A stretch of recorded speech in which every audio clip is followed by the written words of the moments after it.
Hi, this is Ed back again with another video for my patrons. I hope you enjoy this. It's something I found really interesting anyway, and really comes back to the idea as was an ancient civilization wiped out, and after it was wiped out, did the people of that location rediscover just a few fragments of their technology?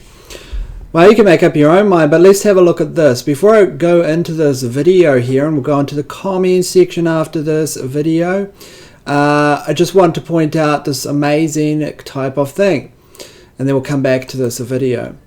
So this is from Stanford University. There is a substance called Han purple, and really what that is a paint coming out of ancient China over 2,000 years ago. The first traces of it was found. This is thousands of years ago, literally. That would be over, well, it'd be closer up to 5,000 years ago. And it seemed it was used back then, but it has very, very mysterious qualities. For instance, as here they're talking about it here, the dye, first made 2,500 years ago, some people saying 3,000, is the focus of a quantum spin study. It's dating all the way back to 2006. Now there's been a lot of research around this since.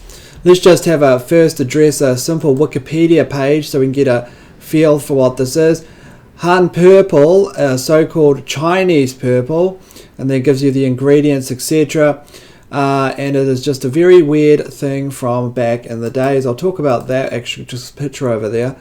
Here is some of the usages of it. Now you can see this in very old artworks, etc. But the paint is very different than any other paint you've ever heard of. For instance, let's go back to the video and watch this as a short introduction. It's only a minute long. I'll just pause my mic and come back after a minute. Let's just play it here.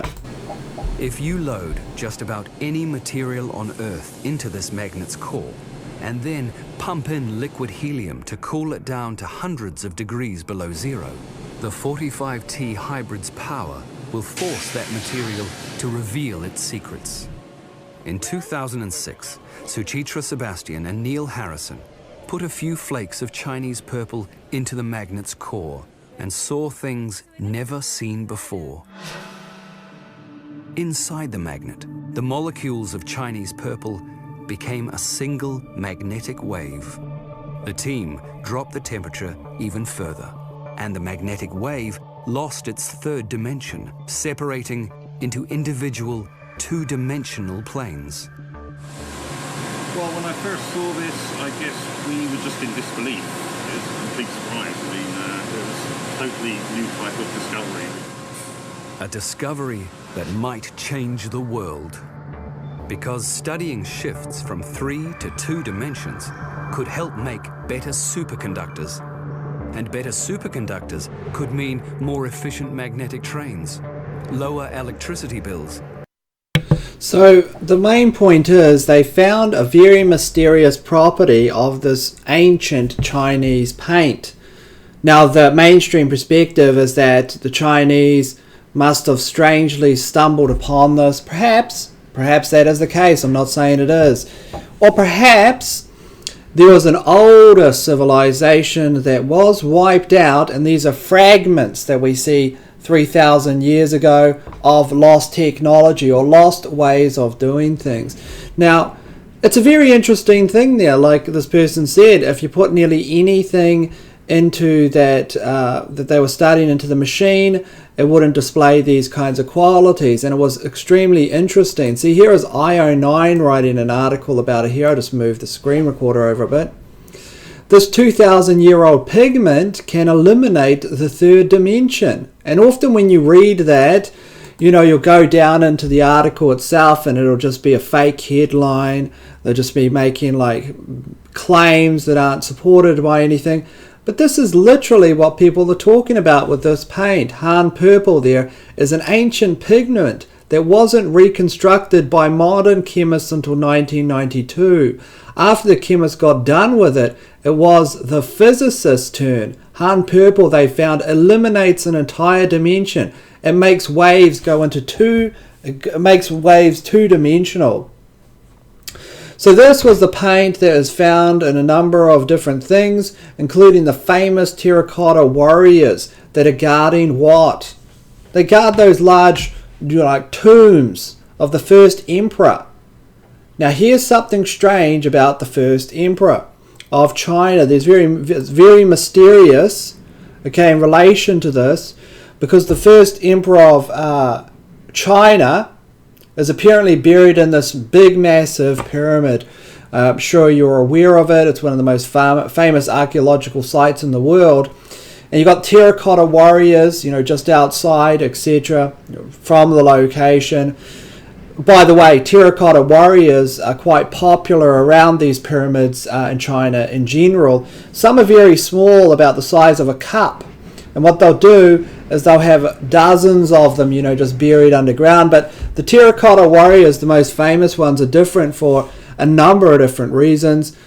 Namely, they were coated in this strange paint that literally changes dimensions at that level.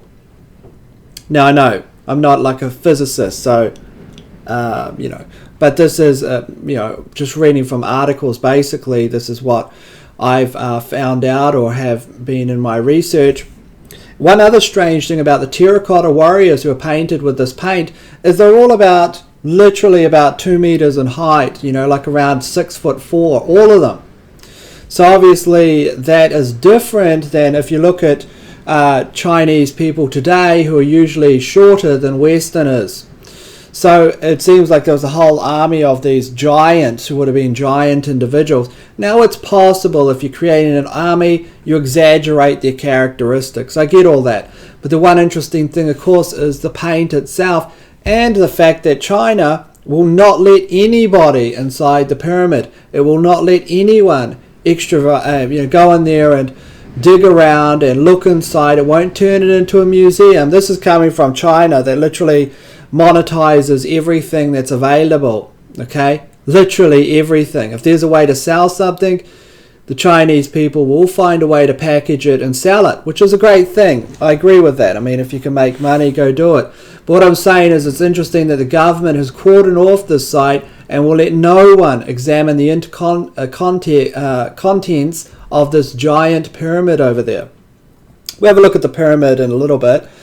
But the main fact is inside this pyramid, there's been speculation, including in history documentaries, as there is rivers of mercury flowing within that. That's what certain people claim, that there is rivers of mercury under there. And this was actually picked up in a history documentary. This chemistry world here goes into it. They are very skeptical though, but in a history documentary they used these seismic radar and etc. and said yes, there is a lake of mercury inside there. And what they wondered about it is how come where did they get all the mercury from? Because it'd be like almost all the mercury in the world. It seems like there is remnants of what would have been a complete lake of mercury.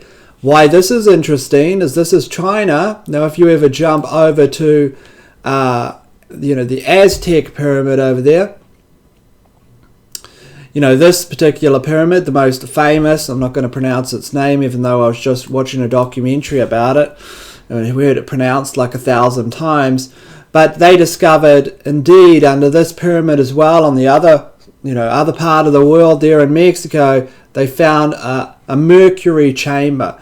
So let's use logic here, for example. If it's true that there's mercury underneath the pyramid, and I'll get back to Han Purple in a moment, let's say there is mercury underneath the Chinese pyramid there, the burial tomb that no one's allowed inside, and there's mercury under this tomb as well, then you have two objects, if you put them on the table, you have pyramids and mercury, which don't seem like in any environment, why would you keep on combining these together unless these are remnants of a lost civilization of the past when people are replicating burial habits, perhaps, this is wild speculation, of some kind of lost technology, and they interpret this mirrored floor as mercury, and they interpret this kind of art, this maybe a spacecraft or something, as an actual pyramid. And I'm not saying that's the case, it's just one example out of a million you could throw out.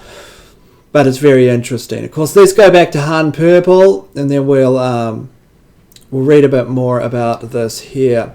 So we're on the IO9 article. And when you say lost civilization, just remember the work of Randall Carlson in relation to the Great Flood caused by a comet 12,000 years ago. Where you see the remnants on Google Earth. I've done a Patreon video on this. It's a number of videos back. And you can actually see where the flood came into the land.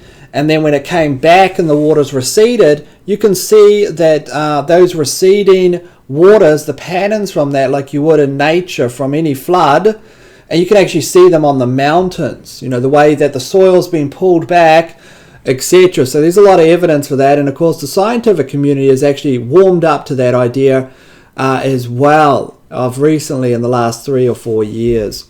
Although they aren't completely hot on the idea, they are warming up to it based upon evidence for comets and things like that. Another case of our legends and mythology slowly turning into reality. You know, whereas lots of people believe that the Great Flood myths, which every single civilization seems to have, are just fake. They're made up by a storyteller. Well, stories come from somewhere. And sometimes when there's catastrophic events, they go through generations and people remember them, their ancestors. It's just like the legend of Troy, right? People didn't believe that was real as well until an archaeologist actually found the city of Troy itself, as written about in Homer's Iliad. So coming back to Han Purple, which displays those amazing characteristics and painted onto these terracotta warriors surrounding the tomb of the first emperor of China, or ancient I can't even pronounce that word now. I don't know why. Maybe I'm having like a, how do you say it? Pottery. See, that's my problem. Ancient pottery. I just can't pronounce some words. And other works of art, we won't see this on anything made between 220 AD and 1992. So, between the ages of 220 AD, that's after Christ's death, so to speak, and between the year 1992, which, let's face it, roughly about 2,000 years, in the last 2,000 years, you never seen this pigment on the planet. It didn't exist because the pigment literally disappeared for something like, as stated here, 1,700 years or 2,000 years. These numbers are a little bit changeable back and forth. Some people say 3,000, etc. So it was discovered here by a conservator at the Smithsonian who pinned down the chemical composition now of the pigment and announced this formula here. I don't know how to say that. A chemist, if you studied chemistry, you'd know about it. So let's just keep on going here. So the first discovery here, just paused it there for a moment to have a drink. The paper describing it is a fun read according to IO9. It starts by pointing out the inferiority of other ancient pigments which tended to be closer to red than purple. It also stresses, etc., Tyrian purple here made from sea snails. Now that was a famous purple, know a little bit about it just from someone who reads about history, that was incredibly valuable, and what they'd do is they would ferment these, well, it says here sea snails and things like this to derive this purple pigment, which was the dyeing clothes, the clothing of the elite, so to speak, because it costs so much money. So this person's saying here that it's even more advanced than that. Exactly how some inventor stumbled on a way to make a pigment is still a matter of debate, or the pigment. An early theory not believed by many is that the Chinese learned how to make the purple pigment from the Egyptians. Now that would be a very interesting thing. Why is that interesting? Well, it's interesting because of Akhenaten, the pharaoh, and the links between the strangeness there and also the strangeness of the pyramids. And the fact is that the pyramids in form of architecture are repeated in ancient China. Their burial tombs, for a prime example, and the first emperor there. So that's like a little link. Also remember, and this is a fact, they found traces of cocaine, or like Arnold Schwarzenegger would say, cocainum, in that movie Red Heat, which is a Russian, I guess that's how you'd say it, the Russian thing for it, I don't know.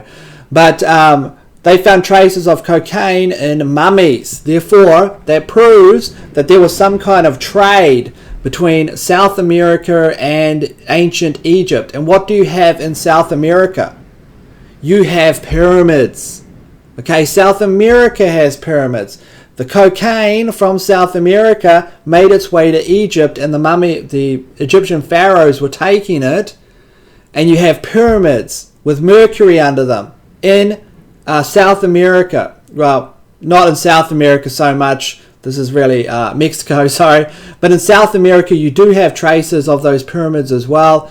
Of course, Northern America and the Americas have pyramids everywhere from Mexico to parts of South America, especially the forest itself. Now, you have pyramid structures repeated there, and where do you have cocaine? Goes off to, of course, the Egyptians there, and the mummies and the pharaohs, and the grandest mystery, which is the great mathematical anomalies of the actual Great Pyramid itself, which I'll go into in a later video at some stage. But nonetheless, now we have traces of this strange purple pigment showing up. Egyptian purple pigments seem to be similar, but the chemical formulas don't add up. Egyptians use calcium instead of this. It's also not easy to process passed from one culture to another. To get the elements to melt together, they have to be heated to 850 to 1000 degrees Celsius, which is extremely hot. So, Han purple in the third dimension. So this silicate here doesn't just have archaeologists and chemists intrigued by what it provides. Excuse me. At normal temperatures, it's an insulator and it's non-magnetic. Along with its many fine properties, prettiness, historical importance, a hint of aristocratic style, this has many electrons, some of which spin up and some of which spin down. Something unusual happens as the temperature drops and as magnetic field is applied, although the temperature has to drop pretty far, going down to between 1 and 3 degrees Kelvin, the magnetic field has to be about 800 times the strength of Earth's magnetic field. The results are worth it. The electrons seem to merge, taking one spin and acting as one electron. Actually, 800 times the strength of Earth's magnetic field is a lot, but it's not as much as you think it is, considering, I don't know, an MRI. I don't know how. Well, let's have a look how strong an MRI is compared to Earth's magnetic field. So like an MRI, I just looked it up here on the side, I've got it on another browser, has a magnetic field about 30 times stronger than Earth. So it's quite a bit stronger, but it's not like crazy amount stronger than an MRI. It's not like 50 million times stronger or something crazy like that. It's about 800,000, which is still a lot, more than I thought it would be. Actually, a lot more than I thought it'd be. I thought that MRI would be like 100,000 or 200,000 or something, but it's 30,000, etc. So let's keep on going here. That sounds like an ordinary superconductor, you say. Then you're as foolish, etc. Subpar purple, the Phoenician and the subpar purple, which is a joke they went on above. Hans purple still has a trick up its sleeve. Drop the temperature some more and something happens to the magnetic field traveling through the substance. At higher temperatures, it propagates like a regular wave traveling in 3 dimensions. Get under 1 degree Kelvin and it no longer has a vertical component. It propagates in 2 dimensions only. So, very interesting thing there, and that's just the arrangements of these chemicals. And that's what it is. We'll just throw this with a grain of salt, but it is the arrangements of the chemicals, right? The chemical compounds. So something mysterious about the arrangements of those chemical compounds, which something strange about that is ancient civilizations might just see that as a color, right? And they might have learned how to do it, and they might paint stuff around themselves. But to an ancient, a further ancient, let's say highly sophisticated, civilization, it might not have been the color that was of interest to them, but the actual effects of this dimensional type technology, which is what it is. I mean, it's like no other substance, right? So it could have been sort of like titanium. Well, it could have been like the matting you see on the stealth bombers, right, is black. Okay? Now, I don't know if that's a product of the chemical process or just something else, but, they're more interested in the way that the radar comes off the, well, of course, black absorbs more light, so it's probably got something to do with that and heat signatures. But the color is not what their concern is. It's just that effects that the color has, right, on light, and black, of course, does that. But you know what I mean? It's not the color.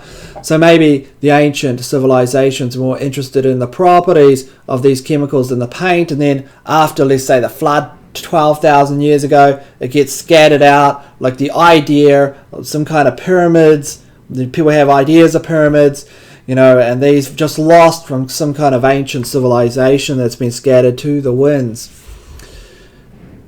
Pretty crazy theory. I mean, I've got no evidence for that really whatsoever, but that's just a personal opinion on it. Nonetheless, a very strange pigment there indeed. Of course, there's more articles on the mercury. Here's another one from HuffPost. This is from 2015, just talking about these ancient places and the Aztecs and things like that. And these lakes of mercury dating back to 2015 when all this kinds of stuff started to break. I do wonder, and here's another, just a little one from Science Daily talking about the same things, just as a matter of reference. More than 2,000 years ago, craftsmen in China created a fiery violet purple from, I can't pronounce it, copper silicates that historians now call hand purple. One prize of the artisans for painting such icons, etc., as the terracotta warriors. The pigment is now finding new fans in the world of physics and may help guide future research into high-temperature superconductivity, quantum computers, and other materials at the forefront of technology research. So, even talking about, like they said in that little video I played, talking about the benefits in computing and quantum technology. What a strange world, right? What a strange world we do live in. Now let's head over to the Outer Dark for some comments. I think I've only got 2, so it won't take that long. So here's just some commentary on the Outer Dark for my video in which I was showing people the behind the scenes editing process. And we've got 2 comments here. One's from Dogs Bollocks here. Great job as always, Ed. I like the bats with the green outlines. Nice touch. No problem. And this is Mr. GFY. You should totally email Corey this, Ed. I think he will love it. Maybe he might. I'm not sure. I don't know if I will, though. I wouldn't probably email it to him. But sure, if he Googles his own videos, it might pop up, but who really knows. That's pretty much it from the comment section today. And yeah, well, I hope you enjoyed this video into Han Purple, so you can kind of check that out, have a look,